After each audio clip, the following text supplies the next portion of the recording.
The Chill by Wyatt. You find you see him more and more as the days go on. His emotionless, cold eyes watching your every move. Never fully, and never for long, but you know he's there, silently waiting. You were visiting your mother when you saw him first, saw his dead gaze peering through the eerie fog to stare at you as you placed the flowers down. He wasn't smiling. But to you that made sense. No one really smiles at a graveyard. So, you ignored it.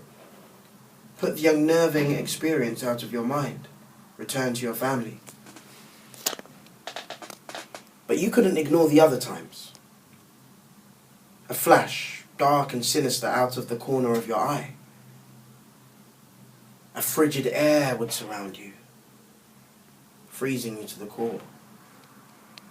You felt the ice spread through your veins slowly, creeping through and tearing at your skin. You'd look around to see if anyone noticed your agony. And there he was, in the corner, watching you, with his dead expression and dull gaze. His ebony hair covered his face, but his eyes still watched. You blink, and he disappears. There one moment and simply gone the next. The chill that stays. You put on layer after layer, but it achieves nothing. Your limbs ache with the cold. People notice, but you wave off their worry. "I'll be fine," becomes your most said phrase, even as the chill gets worse. Moving becomes harder. Standing takes preparation, and walking for long is practically impossible. He starts to appear more, always watching and waiting. Though for what, you do not know. You aren't afraid. The cold numbs not only your hands, but your emotions as well. You push people away, but you can't help it. Cold, cold, so cold. It invades your thoughts, how cold you are, how tired. Sleep, just rest, just fade away, and it's hard to concentrate. University is impossible now. The words blurring in front of you, the teacher's voice only background noise. So you stay inside, your heating constantly on, always wearing at least 3 layers. You think, after 2 days of nothing, the man is gone. Then you see him in the mirror.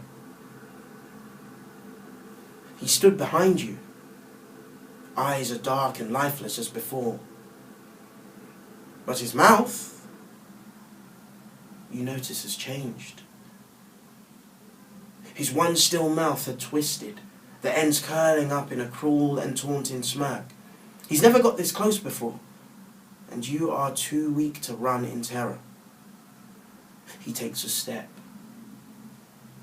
He's never moved before, and his footsteps echo around the small room, pounding through your head, and you turn. Nothing. Just the frost on the floor. You hear a crack. The mirror. It's not your reflection when you turn. It's him. His ghoulish features replacing your own. No. Not replacing, because the features are yours. You look closer and his smirk turns menacing. His arms reaching out, they pull you in. You see him turn his hands, not yours. And his smile is yours, but now it's his,